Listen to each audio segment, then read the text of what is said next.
ate noodles with no packet. Cereal with the can. Iceman. It's finally here. The much-awaited album by Drake. The $400 million album. Let's go. After a historic debut with the highest streamed day ever on Spotify, and Drake breaks that record. He broke the Not Like Us record, or the GNX record, I should say. It seems like the industry is actually trying to suppress him, and Drake stands weren't playing around. Now, I noticed this initially when I was putting together this tweet that ties a couple of things that some people might consider a reach, but I thought it was a little bit fun, and when I was listening to the song, it jumped out at me. And I said, Drake dropped a major diss people are sleeping on. On Janice STFU, he raps, swear my label gotta free me, baby. Hey, buried alive, someone come dig me up. If I call your shorty right now, she picking up. You boys got big off my name, that's big enough. So this, of course, Call Up Your Shorty could reference A$AP Rocky and A$AP Rocky's baby mama, or his shorty, which is none other than Rihanna. Buried Alive, also reference to Kendrick Lamar, but that's really a simple bar for Drake. Like, it's a decent bar, but the crazy thing about this album, I will say, throughout this whole thing is like, shout out to Drake for coming back after that big Not Like Us beef and everything that's going on with the whole Not Like Us stuff, because he had to deliver.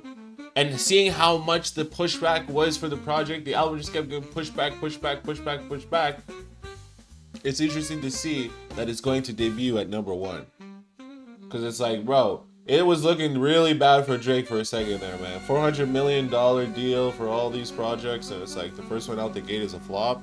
Thought this whole thing was a double entendre, talking about A$AP Rocky and Kendrick, but also his record label. Them boys got big off of his name, Universal. And 10 years ago, he dropped the song Sneakin' with 21 Savage. And on Sneakin', he would rap, plus, I never met nobody from my label. I just pop up with the music, then they pay me. And I think this is very interesting because if you don't pop out at your label, you're flexing that you don't care to build any relationships with them. Is it any surprise if they actually took the opportunity, when given such, to amplify a diss against you? I don't know. And that's what he's suing over. So I said he also shot the Janice STFU music video with a similar style coat that he did in the Sneakin' music video in a similar resolution. It's a square resolution, not the wide resolution. And also the theme is a car garage. And most of the other music videos for the new album, Iceman, are filmed wide. There is another one that I'm forgetting off the top of my head that's square, but Sneakin' was also when he gave 21 Savage a red Ferrari as a gift. And on top of that, Universal was taking down anybody who posted Janice STFU music video clips for copyright on X. And this was an image that some Drake stands put up about this woman named Janice, who's head of partnerships at Universal Music. Some people are saying that she works in another branch, an Asia branch. I don't know. We don't know exactly who Janice is, but regardless of that, I still think all of the other evidence I've provided is enough to suggest that Drake was talking about Universal here. And this was the first song to be taken down. Like Shebang, it was everywhere. A lot of these other songs were still everywhere, but Janice STFU was being taken down everywhere it got posted immediately. But things would only get worse because a lot of Drake fans that, or just people in general that are posting the music, short clips of it, are getting taken down for DMCA. Here's one individual saying, UMG hit me with a copyright claim. I had my account locked for adding a song from Iceman to my workout video. Dog really angered the machine. And this person is more of like the business side of oh god, that means the video, if I'm doing any reaction to Drake music, is gonna get just obliterated, dude. Twitter isn't even somebody that's, you know, like necessarily having a bunch of clout within the music sphere of things. And yes, Jules, somebody within the industry herself, said that's crazy. And also another page that is more of a fan of Drake's, Diana, says, just got an email from X showing that UMG hit a massive copyright sweep accounts posting Drake's Iceman tracks. Have they done this kind of mass takedown for other major album drops from other artists too, or is this specifically a Drake thing? And you can see the scroll for all of these. So too hard.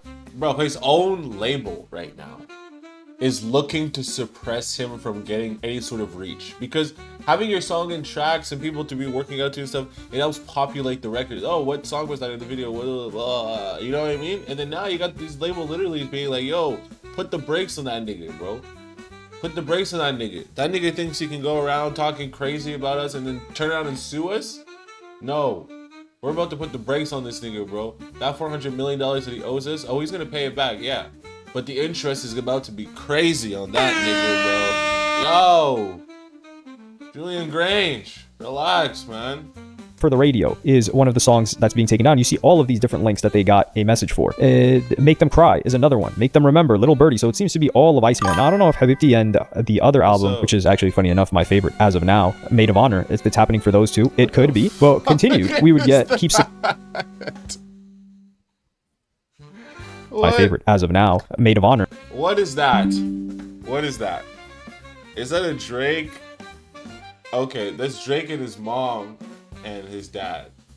Okay, I was like, what the fuck? I thought for some reason that was like Drake and Nicki Minaj or something. I don't If know. it's happening for those two, it could be. Well, continued, we would get xCephasx Solid, a Toronto page, saying hundreds of X users speak out after posts about Drake's albums were taken down by UMG. They took down anything Iceman related. Universal is still actively trying to sabotage Drake. Now, some people are saying, yo, why is this only Twitter and X? Well, Instagram and the other platforms, they take a little bit longer for to be removed. And as far as I know, Instagram, they have like a licensing deal. Or Facebook and Instagram have a licensing deal. So if you're using the sounds from Drake, they have a license to use that. So I don't believe that they can just take those down. That's my thoughts on it. And X is better for creating narrative. I think, no, the narrative part is a reach. What I'm saying is enough. And even What's the Dirt, who does a lot of analysis on Drake, deep analysis on him, said, yeah, I had the same exact thing happen today with Twitter posts being flagged. UMG also gave me 2 YouTube copyright strikes on the day of the album. One more and channel is gone. So if you guys don't know the way strikes work on YouTube, there are copyright strikes and community guideline strikes. I'm currently on probation for a community guideline strike for using a word in a Gideon video that I did. So I'm on probation for that. But if you go on probation for that and then you have 3 strikes, you're done, you're cooked, your channel's gone. And the word that I used was this disease that many people get and they die from. Yeah, I used that word and that was enough to just get me clapped. It is what it is. But then there's copyright. So there's copyright and community guideline. Copyright is if you're using any copyright, like let's say I use a clip from Scarface. The owners of the IP of Scarface could be like, yo, hit that guy, hit him upside the head. And really there ain't much you can do about it. So he says in 3 years of YouTube, I've never had a single strike ever. So they are moving very aggressively with this. And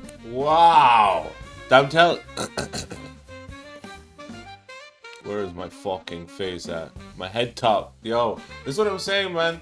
Because I literally made that reaction to the Drake thing, and I was like, you know what? If I post this, right now it seems like it's a bad time to be posting music related to that. Because I wanted to do a reaction. I really wanted to do a reaction, but it's like, damn, they're gonna attack my account, dog. Wild.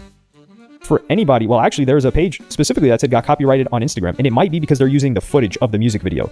Yeah, it says this video was blocked because it may contain content owned by UMG. So the video gets blocked, and this is 6side Bizzle that got blocked for this. Yeah, I think they had to block the video because they cannot block the music if you use the music as a part of the, the Reels thing. Same thing, I think, with TikTok. And funny enough, they even took down Kirko posts. So he posted several, and this is a big account that is, for the most part, paid to post these. Now, what usually happens is that a division of the label hires out a marketing team, and the marketing team pays for these pages to post this type of stuff. So there's a little bit of a disconnect there, but there's something going on here. I hate this. And this is why I really feel like the music industry killed their growth and music doesn't feel like a community anymore because of stuff like this. And the thing is, this can happen at any time. Rock Nation is another company that abuses this. And what they do is if they don't like a narrative, they'll just take it down. I believe Jay-Z had an interview clip that people weren't too fond of and it was blowing up and they're like, oh, yo, take that down just to kill the narrative. So if you're using any copyright material whatsoever from that they own the licenses to, they can just take it down from anything in the past. And yeah, there's nothing you can do about it. You're using their copyright. So you're constantly on edge because now they've got you by the balls, or they've always had you by the balls, but now people are seeing it. I just hate this because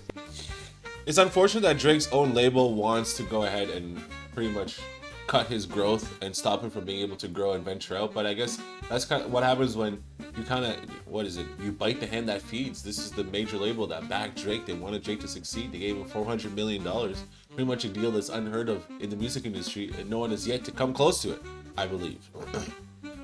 And then he goes around saying that, oh, his label pushed the Not Like Us records so that it can be blah, blah, blah, blah, all this nonsense. So, I mean, I don't know, man. I don't know, because that $400 million is a loan. So you're going to loan, it's like a bank loaning you money, and then doing everything they can in their way so that you're not able to pay back this loan. We never said the music business was a beautiful game.